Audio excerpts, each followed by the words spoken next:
Hey, this is Ayal with Atlanta Against Cancer here at Atlanta Against Cancer Week at the Ponce City Market. I'm here with Lane Pease of Kate's Club. She is the Director of Education and Innovative Programming. Okay. Yeah. I like, it's the most amazing title, Director of Education and Innovative Programming. How are you, first and foremost? I'm good. I'm good. Today's Thank you. been this windy, rainy, sunny, beautiful day in Atlanta where it's humid and it is also like hot, but not too hot one of those days. It's humid. Yeah. Let's just put it that way. It's Okay. humid. Yeah. And if you don't mind, like tell us a little bit about yourself and what Kate's Club is and does. Right. I am the Director of Education and Innovative Programs at Kate's Club. What that title means is I go and educate a lot of people about grief and about what that looks like in children and youth and families. And the innovative programs part is whenever we do a new program. For instance, now we serve young adults, 18 to 30, and we do work in the juvenile court system. But first, let me tell you about Kate's Club. We're in our 21st year. We provide support for children who've experienced the death of someone important to them, those children 5 to 18. We also provide a young adult program, those 18 to 30-year-olds. We provide support for the whole family. We do work at our physical locations, which are Atlanta, Noonan, Athens, Albany, and Brunswick, all in Georgia. And we also provide a lot of work in the schools. We know that 1 in 11 children in Georgia will experience the death of a parent or sibling before they're 18, and that's just parent or sibling death, you know. Is that a high statistic? Or it's 1 in 12 nationally, so Okay. we're worse, if you would say, than the national average. We're better than some states. In West Virginia, it's 1 in 9. In some counties, it's as high as 1 in 8 children will experience the death of a parent or sibling. So that, taking into account, it's a large number of children. If you look at one classroom, you could have, it's average like 2 children in a classroom. So this work has been going on 21 years. We've grown a lot to serve thousands of children and their families and now young adults. So I think that's it in a nutshell. We don't do individual counseling. We do all group support, a social, therapeutic, and recreational model. We were really founded on this thought when Kate Atwood founded us when she was 23 years old, because her mom had died of cancer when she was 12. She said, I just want a place for kids to go that know someone else who's going through this, because she never knew anyone. And so she started out with just doing a lot of outings. She'd go to a Braves game, she'd go bowling, ice skating, and we still do those things. We still keep a big philosophy. It's okay to have fun and still be a kid. Mm-hmm. And I think that's like, so it's so much why Kate's Club, cause I didn't know about it previous to Courtney, and shout out to Courtney who reached out to me on Facebook, and we went to high school together, and that's how we got with Kate's Club. And the amazing thing is like talking so much about like community building.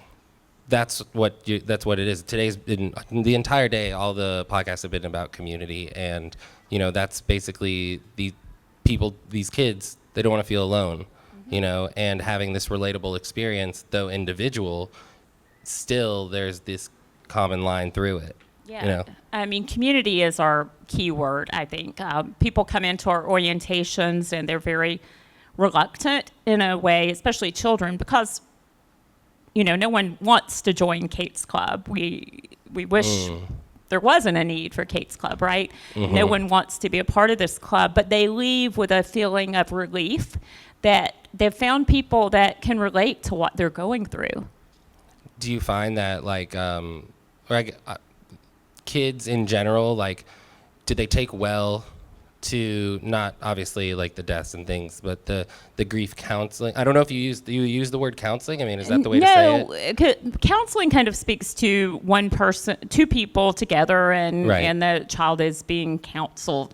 We provide a space for children. It's all group, so they're with children their own age or young adults in the same life experience Yeah. as they are, or the parent or caregivers are in a group, together.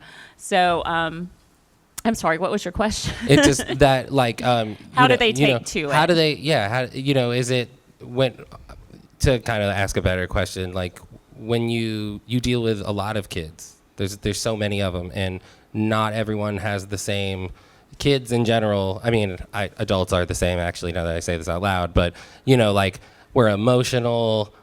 We don't, how do you manage to kind of have this guiding line when there's so many different Yeah, kids going through different things, yeah. and how people relate. Some people are more emotional, some people are more reserved. Kids are the same way. With kids, we know they share best side by side, and they share best by doing an activity. So I can get a group of adults together. Like if I had this group here and we all decided to circle up and talk about things, we'd probably be okay, right? But with kids, we'd say, let's just sit and share your feelings about the person who died or how you're feeling.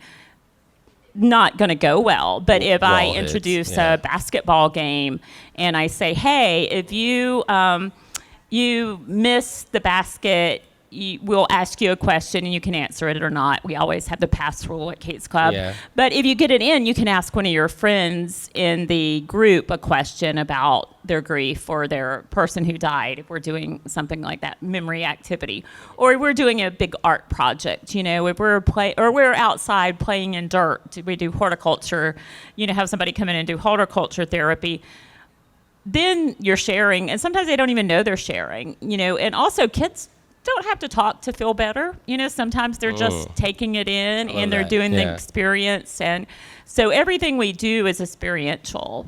Might have a group bike riding, and you're like, what does grief and bike riding go together? And because we're on the greenways in Brookhaven, and we've had kids learn to ride a bike because that parent maybe who would have taught them to ride a bike wasn't there. Or they might say, this is the first time I've ridden a bike since my dad died because he was the one that went bike riding with me. So we kind of talk and share, and we also remember it's okay to have fun. Right. It's okay to, we want, your grief experience it's going to be a part of your story, but it doesn't have to be the only part.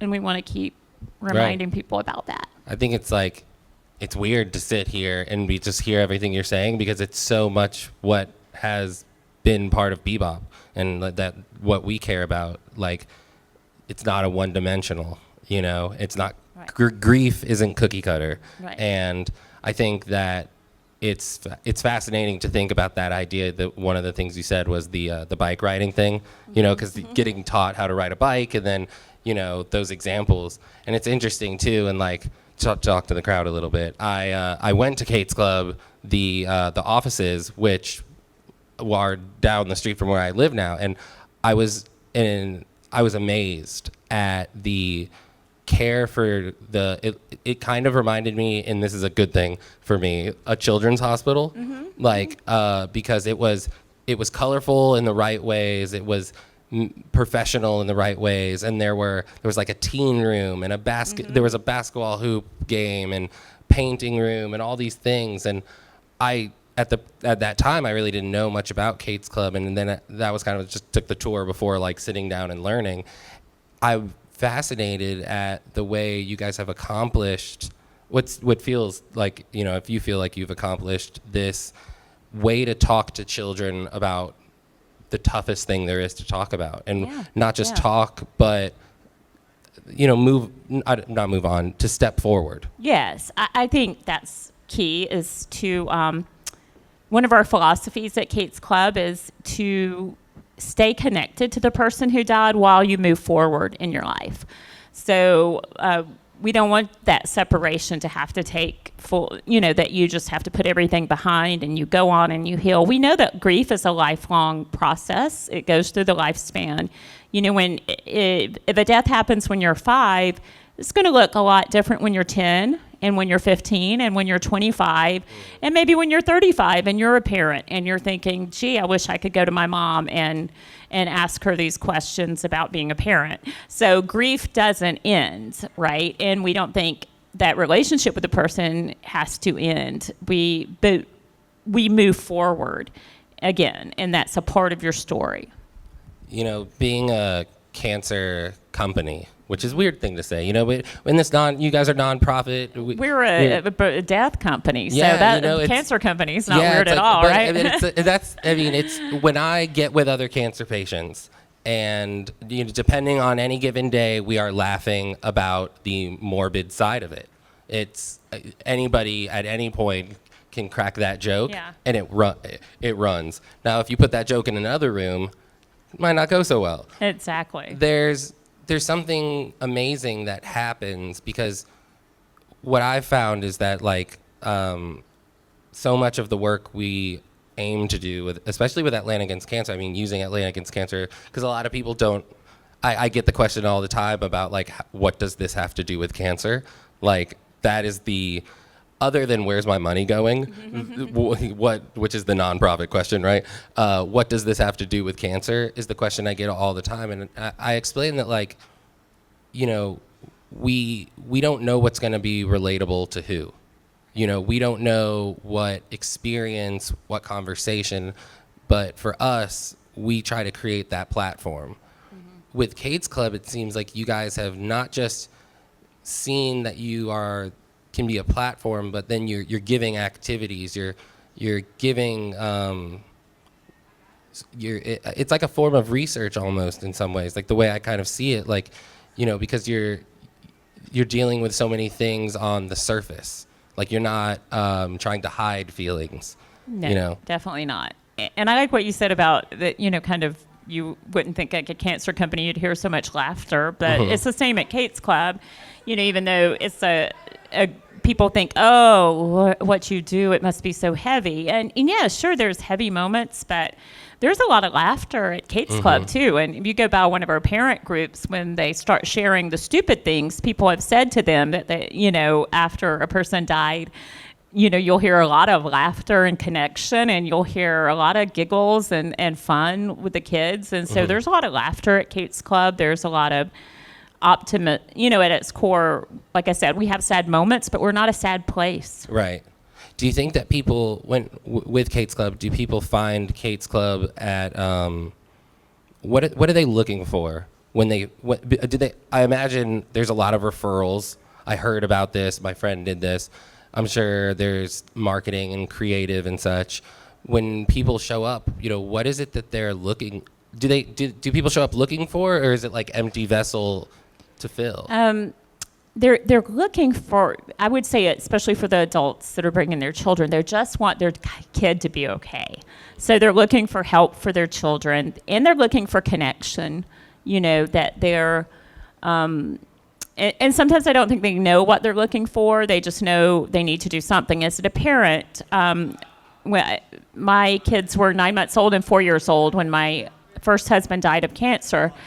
And I know I was just looking for any connection of someone that could help and tell me, you know, my kids are going to be all right. And so I think they're looking for that. Our young adults, I think they're looking for connection for sure. They want to be with people in a space where their friends might be great. They'll say they just don't really get it. So we'll have our young adult program, these young adults talking about, hey, I inherited a house and I'm 22 and what's probate court, you know, or, you know, I have my brother's phone and my dad wants it back to trade it in, but I don't want to give it up because it's my connection with my brother. And there are people that get these issues and these thoughts like nowhere else. Yeah, it's fascinating. I mean, it's like, first of all, it's commendable. You know, that work is like, people don't want to work in that, and like, throughout a day, throughout a life, like you don't want to face that, you know, and it's amazing to me that there's kind of this this program out there. It seems like previous to Kate's Club, was there grief? I know the grief counseling, but like, what did people do? Yeah. Well, I mean, there was a time, you know, I mean, we're not great dealing with grief on the whole as a country anyway, right? So, But there was a time, I had met older people who, and a lot of our volunteers who are even not that old have said, when my dad died and I was 10, I wish I had had a Kate's Club. Or when my brother died and I was 13, it would have been so different had I had a Kate's Club. So what people used to do a lot, and especially years ago, was do nothing. And I've had older people tell me, older meaning even older than myself, say, when my dad died, we never talked about it again. So there was this kind of, I think it goes to kind of that stoicism. It's like, this happened and we're just going to get on with it. So before, we started talking more about grief. And then for children, I think we looked at them as, you hear that phrase, children are resilient, which is not a phrase I like, frankly, because why do we think children are resilient? Like they're little bouncy balls when, one of the things to build resiliency is you've had to face adversity. So you face adversity and you become more resilient. Well, children have not even built that muscle yet, right? So children are actually less resilient than adults. They can become resilient. It's the good news, is if we help them with those factors of resiliency, they can become resilient, children and adults, but we need to help them. So I think the philosophy used to be is like, even with, my children are in their 20s now, and I was told, oh, they're so young. Their children are so resilient. They'll be fine. Okay, thank you, unhelpful person. But but there are other organizations around the country that do similar work to ours that have been around. Even some of them have been around longer than us. But in Atlanta, as far as especially year-round, kind of that peer support, there wasn't. It wasn't there. It's interesting. I mean, it's, again, I think about it because it's like when I was at the office of Kate's Club, I was like, this is a cool place. Yeah. This is a happy place. I was really confused right now. Yeah. And that's sort of the thing about it is I don't know, somewhere along the way with Bebop, we started using, we didn't like where cancer marketing was. And that was kind of one of the original ideas, was that with cancer marketing, basically you have two worlds. You have the fuck cancer, which is like weirdly popular, and I'm pretty sure the only industry that publicly says that, like in its marketing, it's part of it. And then the other side was medical symbols. But there didn't feel like there was a middle ground that connected. There's sayings, of course, but they never really hit home. And imagery, just the ribbon, just those things, it didn't feel like enough. And out of that came some of the things we've tried and we've done, and you have to have a catalyst for the dialogue, is what we've learned. People won't, at least for us, this is what and I've got to imagine it's a big thing for you too, is that people won't just talk about hard stuff. Like people, unless they grew up like round the table being able to say how they felt, then it doesn't just come up naturally. But like you're saying, like using the basketball example, that one is a lot harder, not tricking kids, because that's what I was going to say, it's tricking kids, but it's not. But it's a lot harder to do that with like a 25-year-old who's lost their father, to be like, okay, if you miss the shot, and you're like in college and you're like, I'm not doing this. Mm-hmm. But it's how much of the work, you have to be the catalyst for the dialogue of grief. Like, how do you do, Yeah, well, we just start talking about it. One of our taglines now is that we had a big campaign, and it's okay to grieve. Mm-hmm. And that's what we say, and I think when people, if I table at a conference, for instance, of social workers or school professionals, we have a big banner, it's, Kate's Club, it's okay to grieve, and people just swarm to the table because they need the resources. So if people need the resources and they see that we're okay talking about grief, we are okay to say the words, die, we can talk about the hard stuff, they gravitate toward us. Now, if you've never lost anyone in your life and you don't know anyone that's ever lost anyone in their life, and you may not come up to our table or contact Kate's Club, but even people, we do, we will table at like a university Sure.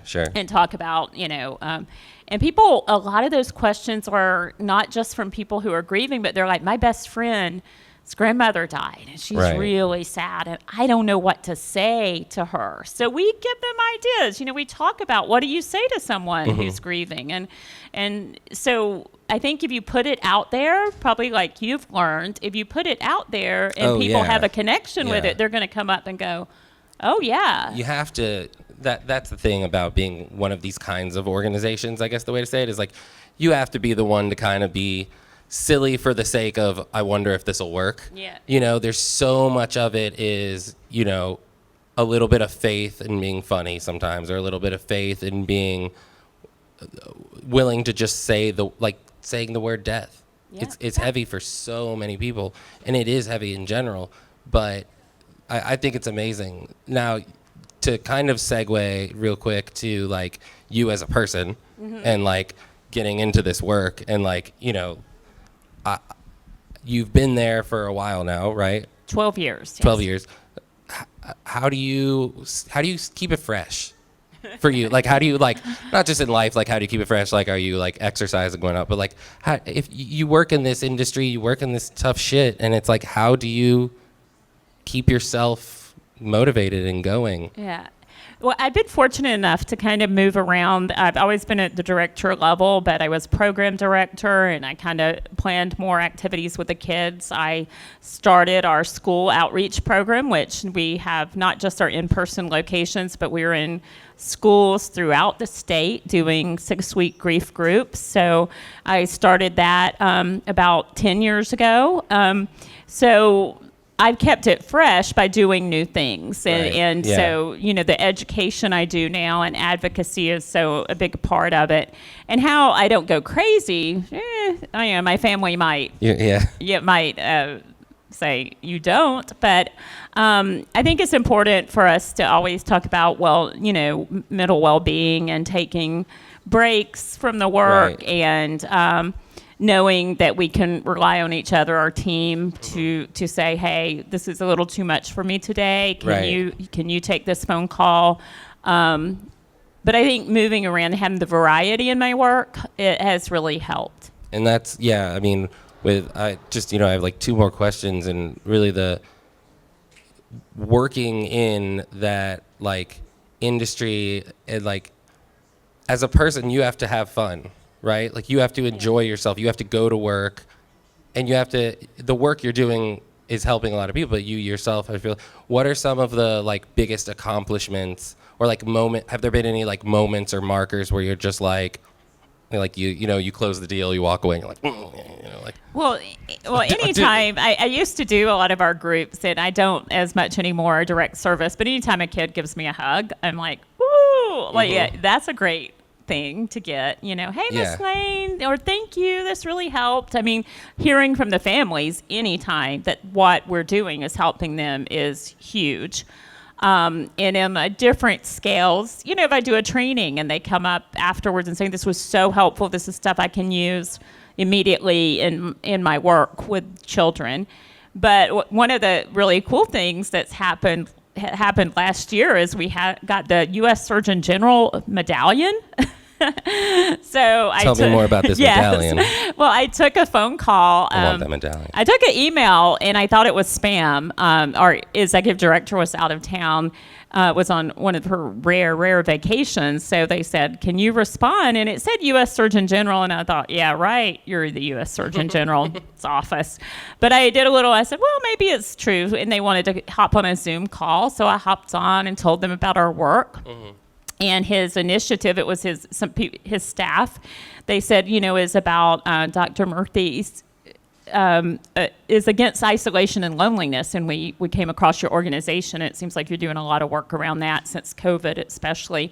And I said, yeah, we are. And I had no idea why they were asking me all these questions. I thought, maybe just put us on a website. I didn't know there was a medallion or anything. You're just like the educated one. And 2 weeks later, they said, can you hop on a quick call? So Lisa Amon, our executive director, and I, got on the call, and they said, you're receiving this medallion only I know. Only Now, when you receive the medallion, though, I mean, We 'cause were we're at- all wondering this: is it actually it's a gold medallion. You gotta go. Yeah. They give you a medallion. Yeah. So Kate Atwood, who founded us and is still on our advisory board, and Lisa Amon and I went to Washington, D.C., and we were at the Kennedy Center, and we went on stage and received, along with like 5 other recipients, both individuals and another organization, and received this medallion. And so our board members came up, and Courtney, and everybody was there and celebrated. I think that's a woo woo moment. We have Yeah. woo, yeah. So as well as the hugs and the love Yeah. from our families, that was kind of a huge thing that other people Oh my God, do yeah. in a big scale recognized our work. I mean, it's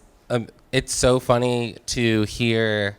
Like, I thought the email was spam, and then we ended up winning the Surgeon General medal. I'm so glad I responded. Yeah, we are too. That's so cool. I mean, I'm like, that leaves a really good message, which is that accomplishments have levels, but those levels are, it's like they're not one better than the other. No, They're just different versions, and those accomplishments are huge. That hug, or today being able to do this with Atlanta Against Cancer, and even just see my other cancer friends and do a thing. Yeah. We're Yeah. like, talking earlier, we're like, can't believe we get to do this. I mean, this is really happening. But it's absolutely amazing. And I think my last question is just that, where does grief therapy, or this version of, where does grief go? And I don't mean that in the sense of the meta side of it, psychological question, but where does the work go? How do you go? Where does the grief work go? Not just because your title Yeah. says innovate, but I mean in sense That's a great question. As I can imagine for myself in the world of the internet, but where do you go and how do you push to the next level? Yeah. And it's funny you said it. In the world of the internet, we do have an online platform now called Kate's Hub, where people can join and connect online. And, to give you an example, in 2 weeks, I go to the National Alliance for Children's Grief, a conference. And 12 years ago, when I went to my first conference, there was probably a couple of hundred people there doing this work. In years before that, they said they started with 20 people that are working with children in grief. So now there's 500 people or more at the conference. I think we continue to talk about it. It's really important. One thing the pandemic did was kind of bring grief to the forefront. One of the things that was, the media was reaching out all the time then, but they only wanted to talk about deaths by COVID. And I was like, well, children have been losing people. People have been dying a long time, not just from COVID. It was a little bit of I can talk about that, but we've been here all along doing this work. Right. And it's not just, that kids have been, experienced the death of a parent or a sibling before COVID too. But it did bring it to the forefront, and that was something good it did. So where does grief work go? I think we try to make accessible services. So we have grown into more rural areas in Georgia where there is a higher bereavement rate for children than in urban areas, because there's low access to medical care, which goes into some of the things you probably talk about with health care. So we want to go into those communities. Yeah. We want it to be where no child has to grieve alone. That's kind of the tagline from the organization we're a member of, the National Alliance for Children's Grief, is no child should grieve alone, no young adult, no parent, no caregiver. But I think there's just a lot of work to be done. Some of the innovative programs I mentioned is we're doing work with the DeKalb Juvenile Court now. Because we know that about 90, one study is up to 90% of kids that get involved in the juvenile court system have experienced the death of someone close to them. So we brought the group to the court system, just like we brought years ago the groups to the schools, because there's always going to be families that can't come or won't come sometimes. It sounds like going to them. Yeah, the answer to the innovation is that it's you can't innovate the same way here that you can there. Right. Because and grief is kind of like that, you know. It's really amazing. I mean, so first of all, I want to say thank you for doing this, and thank you for like taking time to do this. But also just thank you for like the work you're doing. I mean, I can say as somebody working in cancer who's lost friends, and I'm not even that, believe it or not, I'm not that social in cancer and the world, but it happens, and you kind of are sort of left with like, oh damn, we can't DM anymore on Instagram, and like, and for a lot of patients, you know, like that's how we know each other is through like random occurrences, and all of a sudden you're sort of like left there with, what do I do now? And you're not even sort of thinking about what do I do with these feelings, Right. and you know, so I just want to say, you know, thank you to that work that you're doing. I think it's amazing, and thank you for being on the podcast today. Oh, So you're welcome. This has been fun. Awesome, Thank you. cool. Yeah. Well, thanks so much. Yeah.